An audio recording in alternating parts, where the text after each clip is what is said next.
Ayan mga idol, shoutout sa inyo. Ngayon po ay payday.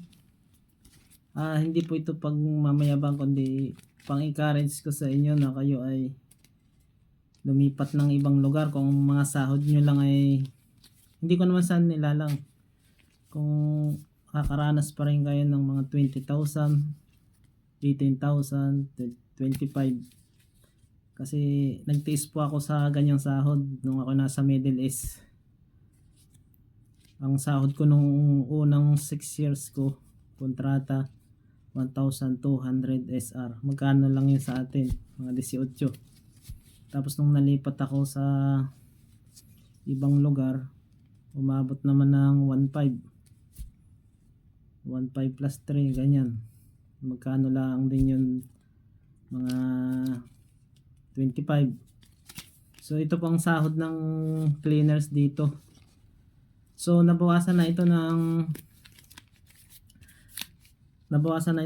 upa sa bahay saka yung mga pang personal ko.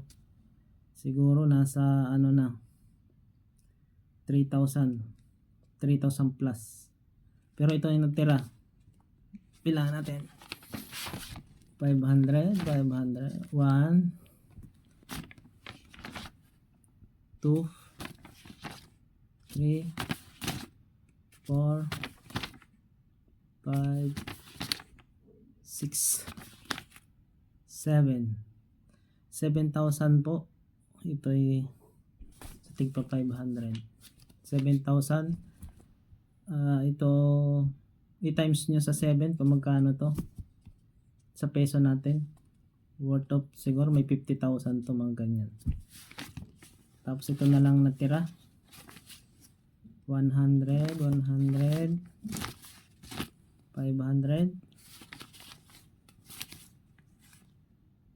800. Yan. So siyempre papadala tayo. Tapos yung utang magbabayad, tapos ang matitira sa atin